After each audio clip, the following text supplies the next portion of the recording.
Di video kali ini kita mulai membahas bab 1. Yeay. Aku excited banget karena ada beberapa orang yang udah gak sabar untuk meninggalkan katakana dan hiragana untuk masuk ke pola kalimat. Walaupun sebenarnya ya nggak tahu ya katakana atau hiragananya udah nempel di otak apa masih berjalan-jalan di luar otaknya. Jadi untuk yang belum hafal katakana dan hiragana, nggak apa-apa, kita sambil berjalan aja, sambil menghafal katakana hiragana sambil belajar pola kalimat, oke?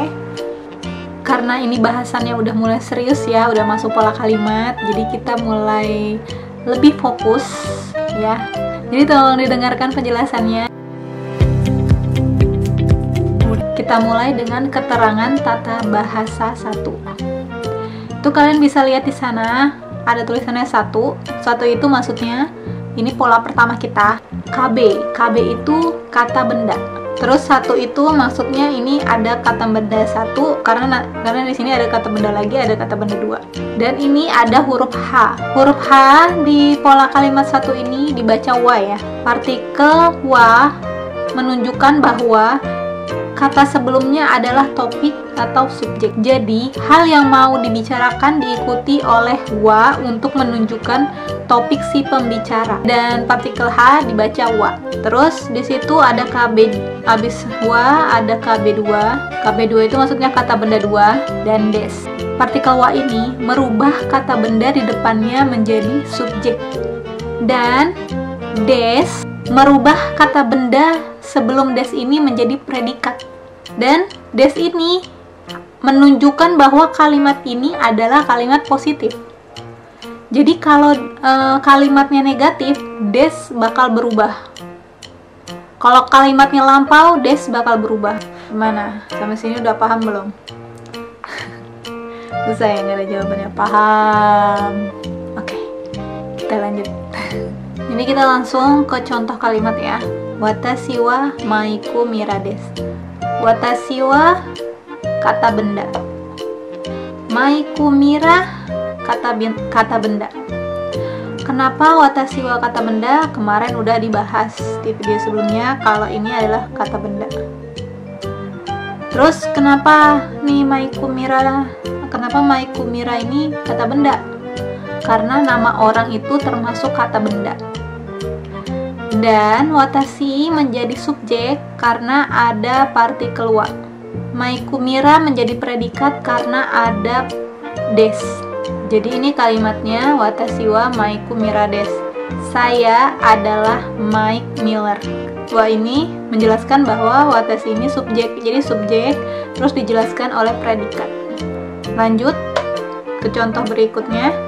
Watashi wa kaishain desu. Saya adalah pegawai perusahaan. Di sini juga jelas ya, watashi adalah kata benda 1. Wa partikelnya. Jadi diturunin aja. Tinggal dimasukin. Jadi rumusnya itu yang nggak berubah adalah wa dan des selama kalimat itu positif. Nah, gimana? Jelaskan ya. Sekarang silakan kalian bikin 3 kalimat dengan pola kalimat 1 ini berdasarkan kata benda yang udah aku berikan kemarin. Kalau kalian punya kosakata lain yang mau kalian bikin di dalam kalimat ini, boleh. Gimana? Udah belum? Kalau seandainya belum, bisa di pause dulu. Kita bisa jadinya lanjut. Aku mau lanjut ke pola berikutnya. Oke, pola berikutnya itu bisa dilihat. Ada KB1, wa, KB2, terus ja arimasen. Hampir mirip, bukan hampir mirip, emang mirip. Bedanya di mana ini coba? Coba diperhatiin bedanya di mana? Ya, betul sekali bedanya di ja arimasen. Kata bendanya tetap sama. Kata bendanya bebas yang mana aja. Partikelnya tetap wa. Terus bedanya pola 1 sama pola 2 tuh apa? Bedanya itu kalau pola 1 des itu menunjukkan bahwa kalimat itu kalimat positif. Nah, karena ini tulisannya ja arimasen, berarti ini adalah kalimat negatif. Jadi ja arimasen itu adalah bentuk negatif dari des. Nah, misalkan kalau di pidato-pidato resmi atau di surat-surat secara tertulis itu ja arimasen ada bentuk lebih sopannya lagi, ada namanya Dewa Arimaseng. Dewa Arimaseng itu tulisnya D sama H ya, tapi dibacanya wa. D, huruf D, hiragana, H hiragana, tapi dibacanya Dewa. Oke, sekarang kita masuk ke contoh kalimat pola 2. Itu di contoh bisa dilihat Putori sangwa gakusei ja arimaseng. Berarti kalimat itu menegaskan bahwa kalimat negatif. Nah, di bawah gakusei ja arimaseng ada Dewa Arimaseng. Bentuk sopannya dari ja arimaseng itu adalah Dewa Arimaseng, yang artinya saudara putri bukan mahasiswa. Terus contoh kedua, watashi wa maikumira ja arimaseng. Contoh ini ada di pola yang positif tadi ya. Bedanya belakangnya menjadi arimaseng, berarti ini saya bukan Mike Miller artinya, karena ja arimaseng itu menunjukkan negatif. Jadi kalau tadi artinya watashi wa maikumira desu artinya saya adalah Mike Miller. Nah, ini dijelaskan bahwa saya bukan Mike Miller dengan adanya ja arimaseng. Oke, sekarang silakan bikin 3 kalimat dengan pola kalimat 2 ini berdasarkan kata benda yang sudah diberikan di materi kemarin. Kita lanjut ke pola 3. Di pola 3 itu bisa dilihat ada kata benda 1 wa, kata benda 2 deska. Nah, ini sama persis. Kata benda 1 2, kata benda 1 wa, kata benda 2 terus deska. Bedanya apa? Di mana perbedaannya? Oke, benar. Perbedaannya adalah di huruf K-nya. KB-nya ini udah dijelasin, wa udah, desnya udah, tinggal K-nya. K adalah partikel K menyertakan perasaan ketidakpastian atau heran si pembicara, dan dengan partikel K membuat kalimat itu menjadi kalimat tanya. Sekarang kita lanjut ke contoh. Mira-san wa Amerika jing desu ka? Hai, Amerika jing desu. Di situ tertulis Hai, Amerika jing desu. Berarti ini kalimat jawabannya adalah positif. Contoh kedua, Mira-san wa sensei desu ka? Nah, itu dia jawabannya iye, sensei ja arimaseng. Itu menegaskan bahwa kalimatnya itu adalah negatif dengan adanya iye.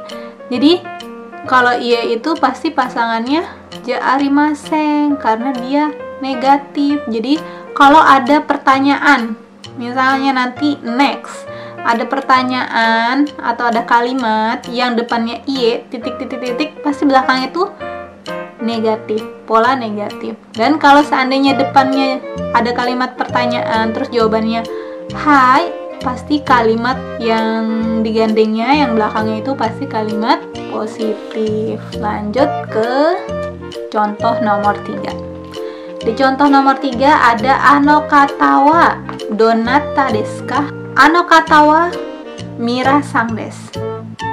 Di sini ano katanya di bagian jawaban, ano kata dikasih kurung karena bisa tujuannya maksudnya bisa dipakai, bisa enggak gitu kan. Depannya itu ano kata, berarti itu udah kelihatan kalau kalimat itu kalimat sopan. Jadi harus diperhatiin tuh untuk menjawabnya. Dijawabnya dengan kalimat sopan atau bentuk biasa, bentuk sopan atau bentuk biasa ya. Di sini jawabannya ano kata wa mira-san desu. Dia juga tetap menjawab dengan bentuk sopan di dalam kurung. Jadi boleh dipakai mira-san desu aja, udah cukup sebenarnya. Tapi untuk karena dia sopan mungkin ini ke atasan ya, percakapan antara atasan, lebih disopanin lagi dia kalau pengen lebih disopanin lagi dibawa lagi ano katawanya, dibawa lagi ano katawa mira-san desu gitu. Nah, gimana? Sudah paham? Paham. Oke, silakan buat 3 kalimat dengan pola kalimat 3 ini. Gimana? Sudah selesai? Kalau sudah, kita lanjut ke pola berikutnya, yaitu pola keempat. Ada kata benda mo. Mo digunakan apabila menyatakan predikatnya sama dengan predikat sebelumnya. Jadi mo itu digunakan misalkan predikatnya itu sama. Jadi ada 2 kalimat yang predikatnya sama, jadinya digunakanlah mo. Subjeknya beda, tapi predikatnya sama. Untuk supaya lebih paham lagi, kita langsung ke contoh ya. Jadi kata benda mo itu, mo-nya artinya adalah juga. Oke, kita masuk ke contoh nomor 1. Di situ tertulis mira-san wa kaishain desu. Terus kalimat berikutnya putori sangmo kaishain desu. Jadi karena disatuin dalam satu kalimat, jadinya ternyata predikatnya sama. Karena predikatnya sama, dia nggak jadi wa lagi, jadinya mo. Jadi kalau dia kalau dia disatuin di kalimat yang sama dan predikatnya sama, wa diganti mo yang memiliki arti juga. Mira sangwa kaishain desu. Mira sangwa kaishain desu. Putori sangmo kaishain desu. Jadi sama kaishain. Yumi sangwa sensei desu. Shimamoto sangmo sensei desu. Jadi dia punya predikat yang sama. Predikatnya itu sama-sama sensei. Jadinya Shimamoto sang nggak jadi wa lagi. Jadinya Shimamoto sangmo sensei desu. Jerome sang wa gakusei desu. Putori sangmo gakusei desu ka? Terus jawabannya kita bikin dua versi. Hai, putori sangmo gakusei desu. Hai, putri sangmo gakusei desu. Depannya hai, belakangnya positif. Jadi depannya itu udah menentukan bahwa kalimat itu adalah kalimat positif. Jadi kalau udah depannya hai, nggak mungkin belakangnya jarimaseng. Itu udah pasti salah, jawaban itu salah.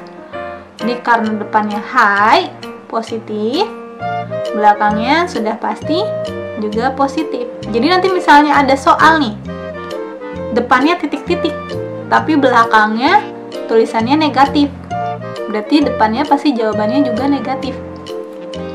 Sekarang kita masuk ke jawaban negatifnya. Jawaban negatifnya putori sang wa gakusei jarimasen. Jadi karena jawabannya itu berbeda dengan pertanyaannya, tidak, ini menunjukkan bertolak belakang. Berarti partikel yang diangkut bukan mo lagi, jadinya wa. Jadi menjelaskan lagi si putori sang ini tuh siapa gitu kan. Jadi putori sang wa gakusei jarimasen. Jadi dia menjelaskan lagi bahwa putri ini bukan seorang mahasiswa. Nah, terus di belakangnya dijelasin lagi, sensei desu, seorang sensei. Jadinya sensei. Nah, gimana? Paham nggak? Pasti yang di sini rada bingung ya, soalnya terlalu banyak partikel yang masuk di dalam kombinasi pola kalimat ini. Tapi kalian tetap harus membuat 3 kalimat dengan pola kalimat 4 ini. Ya, sambil kalian membuat pola kalimat, saya lanjut ke pola kalimat 5. Di pola kalimat 5 ini, di situ ada kata benda 1, no, dan kata benda 2. Partikel no digunakan untuk menghubungkan 2 kata benda. Kata benda 1 adalah satu kesatuan atau grup yang menyebutkan kata benda 2. Jadi di sini kan rumusnya kata benda 1 no, kata benda 2. Jadi no ini sebagai pengikat lah, pengikat antara kata benda 1 dan kata benda 2. Supaya lebih jelas lagi, kita langsung ke contoh kalimat. Putori sang wa IMC no sain desu.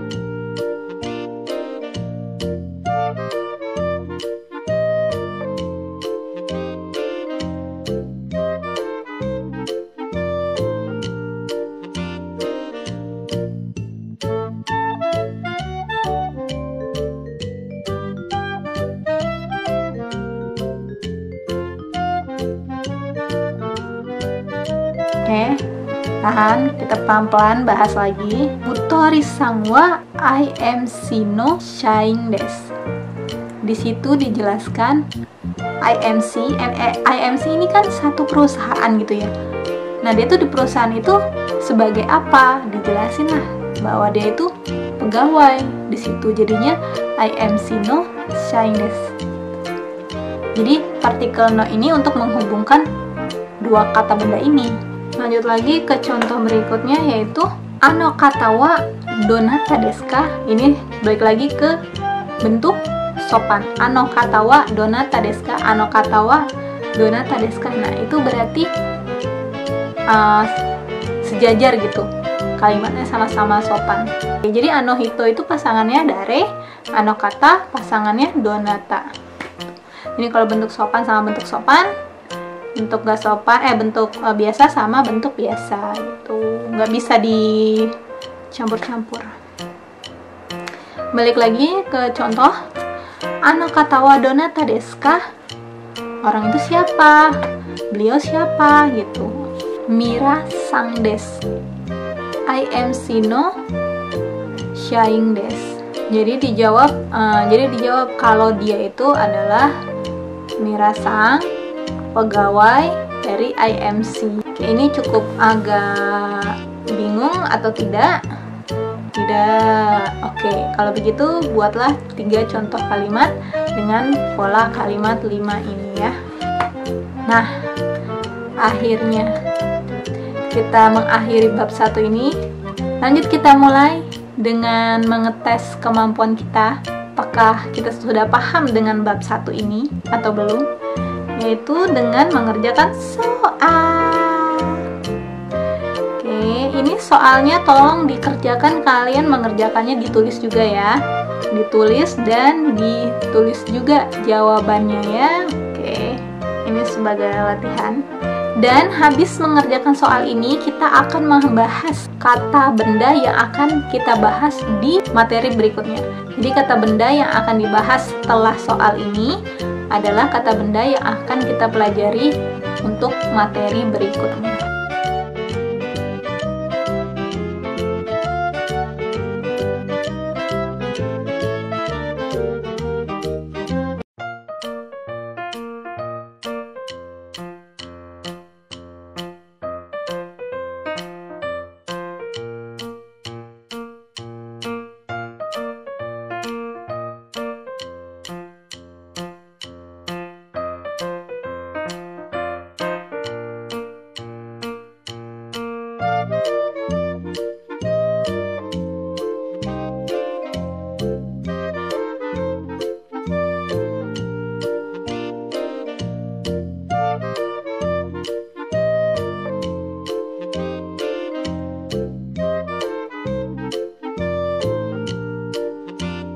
Oke, sekarang kita masuk ke kosakata. Kosakata untuk pelajaran bab 2. Di pelajaran bab 2 kita masih membahas kosakata yang seputar kata benda ya.